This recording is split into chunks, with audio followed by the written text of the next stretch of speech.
हमारे गोवर्धन में एक महाराज जी थे, उनका नाम था पंडित श्री गया प्रसाद जी महाराज। आप लोग आगे कभी गिरिराज जी की परिक्रमा करने जाओ तो हमारी कही एक बात सुनिएगा। दान घाटी पर श्री ठाकुर जी का मंदिर है, गिरिराज जी का, वहीं से अधिकतर परिक्रमा प्रारंभ होती है। तो वहां से जैसे ही आप परिक्रमा प्रारंभ करेंगे, थोड़ी सी ढलान है, नीचे की तरफ उतरेंगे तो करीब 1.5 किलोमीटर बाद ही आपके सीधे हाथ पर परिक्रमा मार्ग में पंडित श्री गया प्रसाद जी महाराज की समाधि है। वहां जाकर के थोड़ी देर एकांत में रज में बैठिएगा गिरिराज जी की सन्निधि में। आपको जो स्तुति आती है, आपका जो गुरु मंत्र है, आपको जो कीर्तन आता है, जो भजन आता है, वहां बैठ करके गिरिराज जी को सुनाइएगा। और फिर जो आपका अनुभव होगा उसको अपने मन में रखिएगा। हम कभी मिलें अगर भविष्य में तो हमको बताइएगा, निश्चित होगा।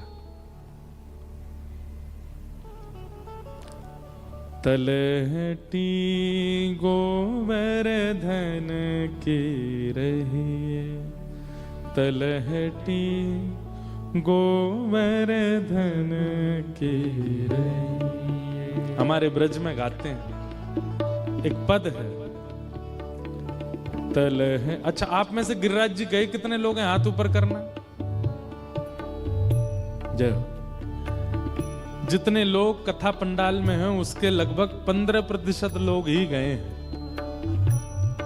अगली बार ब्रज जाइए, बिना गिरिराज जी की परिक्रमा लगाए मत आइएगा लौट करके। हम एक बात घोषणा करके कह रहे हैं कथा में, ठाकुर जी यदि आपसे प्रसन्न हो गए तो वृंदावन में 2 स्थान ऐसे हैं जहां ठाकुर जी आपको दर्शन दे सकते हैं। यदि मन बनाएंगे दर्शन देने का तो 2 ही स्थान हैं, या तो वृंदावन में यमुना का तट, वहां ठाकुर जी आपको दिख सकते हैं, या गोवर्धन की तलहटी श्री गिरिराज जी। हमारे श्याम सुंदर कहां हैं वृंदावन में? यमुना के तट पर या गिरिराज जी की तलहटी में। वैसे तो सर्वांगीण ब्रजमंडल श्री कृष्ण हैं, परंतु जैसे होता है ना, किसी बड़े व्यक्ति से मिलना है तो उसके कार्यालय पे जाओ, जहां वो सबसे मिलता है वहां जाओ, जहां ज्यादा उसका आवागमन रहता है वहां जाओ। तो हमारे ठाकुर जी रहते तो पूरे वृंदावन में है, पूरे ब्रज में है, लेकिन विशेष आवागमन ठाकुर जी का यमुना जी के तट पर और गिरिराज जी की तलहटी में। गिरिराज जी जाके क्या करना चाहिए इस पद में लिखा है, ध्यान से सुनिएगा और गाइएगा हमारे साथ। तलहटी गोवर्धन की रहिए, तलहटी गोवर्धन की रहिए। हो तन पुलकित ब्रज रज में लोटत, तन पुलकित ब्रज रज में लोटत। वृंदावन में, हमारे ब्रजमंडल में, भैया देखो कल हमने कथा में कहा था कि रांची की ये कथा पूर्ण रूपेण ब्रज के भाव से ही कहेंगे हम। और इसमें कारण ये है कि इतना ब्रज ब्रज ब्रज ब्रज चारों ओर दिखा दिया हमको कि अब हम यहाँ ज्यादा ज्ञान वैराग्य की चर्चा कर नहीं पाएंगे। हमको वृंदावन ही याद आ रहा है यहाँ पे, इसलिए सुनिएगा ब्रज भाव।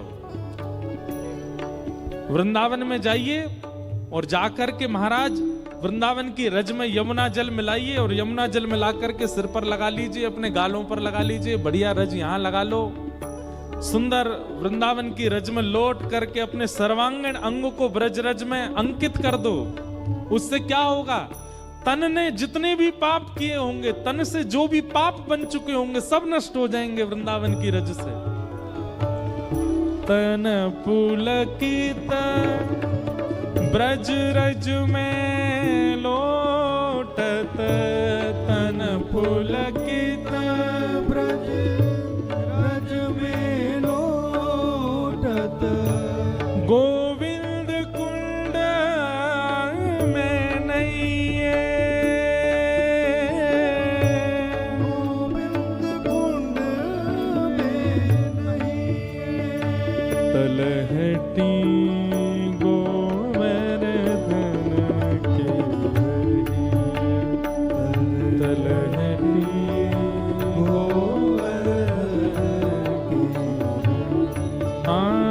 तलहटी गोवर्धन की रहे, तलहटी गोवर्धन की। और नित प्रतिमदन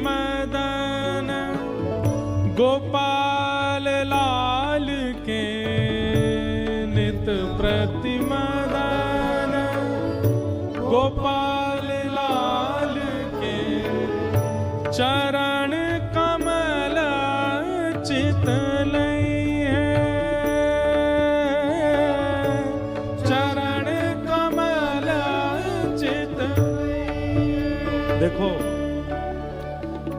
जितनी देर आप वृंदावन में रहते हैं उतनी देर ठाकुर जी के त्रिभंग चरण, ये नीचे चरण है ना ऐसे त्रिभंग चरण, श्री राधा रमण जी के त्रिभंग चरण, राधा वल्लभ जी के त्रिभंग चरण, इन चरणों का चिंतन करते रहिए। हम लोग क्या करते हैं, नेत्र बंद करके मुखमंडल का स्मरण करते हैं, राधा वल्लभ जी ऐसे, राधा रमण जी ऐसे, बिहारी जी ऐसे। नहीं, चरणों को गाढ़ करके देखिए। बिहारी जी के तो चरण ही नहीं दिखते, साल में एक बार दिखते हैं बस। बहुत अनमोल वस्तु होती है ना, वो कभी कभी दिखाई जाती है। सोचो चरण कितने अनमोल हैं। ठाकुर जी मुख तो रोज ही दिखाते हैं अपना, चरण कभी कभी दिखाते हैं। इसलिए जब चरण देखने को मिले, ठाकुर जी के चरणों को गाढ़ करके देखिए और उनको चित्त में बैठा लीजिए। और वृंदावन में जितनी देर रहो, बार बार नेत्र बंद करके त्रिभंग चरणों का स्मरण करते रहो। आप लोगों को ये बात यहां बैठ करके इलॉजिकल लगेगी, लेकिन जब वृंदावन जाओगे ना, तब आप याद करेंगे इस भाव को। ठाकुर जी के चरण कैसे हैं? संचिंतयेद भगवतश्चरणारविंदम वज्रांकुशध्वज सरोरुहलांचनाड्यम उत्तुंग रक्त विलसन नख चक्रवाल। श्री ठाकुर जी के चरणों में ऐसे ऐसे चिन्ह हैं कि उस चिन्ह से हमारे विकार, हमारे दोष, हमारी आपत्ति, हमारी पीड़ा, हमारे विषाद, वो सब नष्ट हो जाते हैं। कई लोग कहते हैं ना, हमारा मन नहीं लगता, हमारा मन स्थिर नहीं रहता, मन भागता रहता है। ठाकुर जी के चरणों का रोज स्मरण किया करो। आप अपने मंदिर में, अपने मोबाइल फोन में या कहीं पर भी ठाकुर जी का चित्र लगाते हो ना, जूम करके केवल चरणों का चित्र रखो और वही देखते रहा करो। उसी से ही फर्क दिखने लग जाएगा, आपका मन स्थिर होने लग जाएगा। वृंदावन में जितनी देर रहो, ठाकुर जी के बार बार नेत्र बंद करके चरणों के स्मरण करते रहो। नित प्रतिमदन गोपाल लाल के, नित प्रतिमदन गोपाल लाल के चरण कमल चित लई है, चरण कमल चित लई है।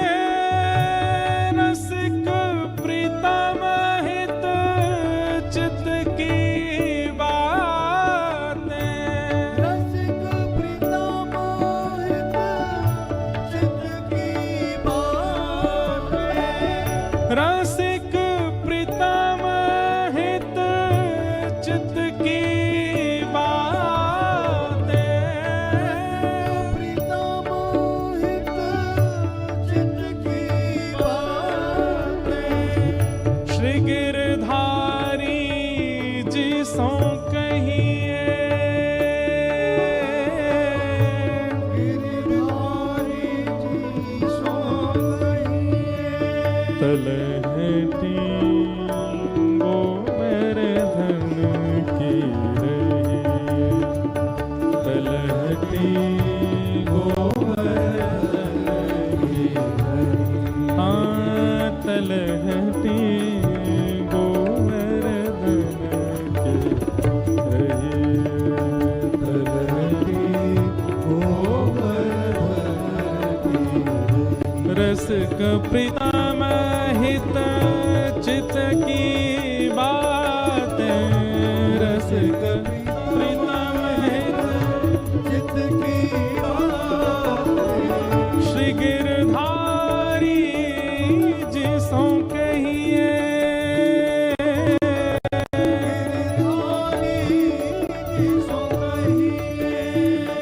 तलहटी गोवर्धन की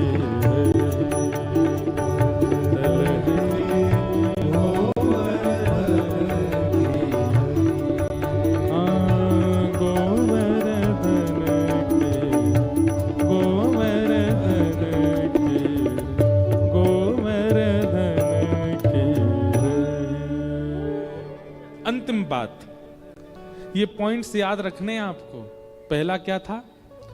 तन पुलकित ब्रज रज में लोटत, गोविंद कुंड में नहिए। गोविंद कुंड में, सुरभि कुंड में, या फिर श्री यमुना जल में स्नान करो और ब्रज की रज अपने अंग से लगा लो। और जब तक वृंदावन में रहो ब्रज रज लगी रहनी चाहिए अंग से। और दूसरी बात क्या है? नित प्रति मदन गोपाल लाल के चरण कमल चित लई है। ठाकुर जी के श्री चरणों का स्मरण करते रहिए जितनी देर वृंदावन में रहिए। और तीसरी बात बहुत जरूरी, ध्यान से सुनिएगा, रसिक प्रीतम हित चित की बातें श्री गिरधारी जी सो कहिए। जब आप गिरिराज जी जाओ तो वहीं पंडित गया प्रसाद जी महाराज की समाधि है, बिल्कुल वन है, वहां ज्यादा कुछ नहीं, केवल बंदर होंगे और कोई नहीं होगा। वहां जाकर के किसी कुंज के नीचे चुपचाप बैठ जाना। गिरिराज जी पे मत चढ़ना ऊपर, नहीं तो कोई ब्रजवासी बहुत मारेगा। ऊपर मत चढ़ियो, वहीं कुंज में ही रहियो। वहां बैठ करके श्री गिरिराज जी की तरफ मुख करके आपको जो पद आता हो, जो कीर्तन आता हो, जो गुरुदेव के द्वारा प्रदत्त नाम जप हो, आपका गुरु मंत्र हो, उसका जाप करके गिरिराज जी को सुनाओ। और वह पूर्ण करने के बाद फिर अपने मन के भाव गिरिराज जी से कहो। ये मत कहना कि हमारे पेपर आ रहे हैं, पास करा दो, हमारी ये काम नहीं बन रहे, ऐसे करा दो, ये करा नहीं। ठाकुर जी से ऐसे चर्चा करो जैसे किसी सखा से करते हैं। हे गिरिराज जी, आप कैसे हैं? ठीक हैं, आनंद में हैं। हम रांची से आए हैं, परिक्रमा करने आए हैं, हमारे मन में आप प्रकाश कीजिएगा ठाकुर जी, हमारे अंदर बड़े दोष हैं, हम ऐसा ऐसा कर्म करते हैं, हम गलत खाते हैं, हम गलत व्यवहार करते हैं, हम ईर्ष्या करते हैं, आप हमारे चित्त को प्रसन्न कर देना है नाथ, और कुछ नहीं चाहिए हमें। कभी कभी मैं कथा में कहता हूं कि व्यक्ति भगवान से सब मांगता है, लेकिन जो मांगना चाहिए वो नहीं मांगता। क्या? ठाकुर जी से कभी ये नहीं मांगता कि हे ठाकुर जी मुझे सरल बना दो, कभी नहीं मांगता। ठाकुर जी से कहेगा धनवान बना दो, करोड़पति बना दो, योग्य बना दो, ऐसा बना दो, मेरे बच्चे ऐसे कर दो, पत्नी ऐसी कर दो।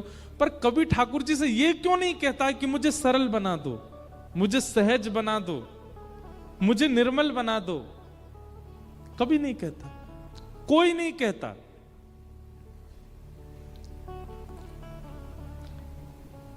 रसिक प्रीतम हित चित की बातें श्री गिरधारी जी सो कहिए, तलहटी गोवर्धन की रही है। गिरिराज जी से थोड़ी देर बैठ के वार्ता करना, और ये मान करके नहीं कि ये पाषाण हैं, ये मान करके साक्षात श्री कृष्ण हैं, वो बात करो। और चर्चा करने के बाद फिर गिरिराज जी की परिक्रमा करो। आपने जितनी चर्चा गिरिराज जी से करी है ना, सबके प्रति उत्तर पूरी परिक्रमा में आपको मिलते रहेंगे। ऐसा लगेगा गिरिराज जी कुछ कह रहे हैं कान में, गिरिराज जी कुछ बात कर रहे हैं। ये सब बहुत अंतरंग रसिकों की बातें हैं, हम पता नहीं क्यों आपके बीच कह रहे हैं, पर कह रहे हैं। कोई रसिक ही बैठा है यहाँ पे, इसलिए निकल रही हैं बातें। ये सब ब्रज जावे वारे और ब्रज में रहवे वारे इनके काजे सूत्र हैं। तो ये चर्चा हमने क्यों की? पर्यावरण से प्रीति जिसकी है, ठाकुर जी को प्रीति उससे है। आपका नाम जब, आपका तिलक, आपकी एकादशी, आपकी तुलसी, निष्ठा, इन सब निष्ठाओं में बढ़ोतरी होने लग जाएगी अगर आप पर्यावरण से प्रीति करने लग गए तो। लेकिन केवल नाम जप और तिलक आदि के भाव में ही है, पर्यावरण के प्रति आपका कोई सजगता का भाव नहीं है, तो आपकी भक्ति में कहीं ना कहीं कटौती होती रहेगी। तो पंडित श्री गया प्रसाद जी महाराज के लिए मैं चर्चा ये कर रहा था, आपकी सेवा क्या थी? आप गिरिराज जी में रहते थे और आपकी एक ही सेवा थी, क्या? पूरी गिरिराज जी की परिक्रमा आप करते थे, और कैसे करते थे? सोहनी करते हुए।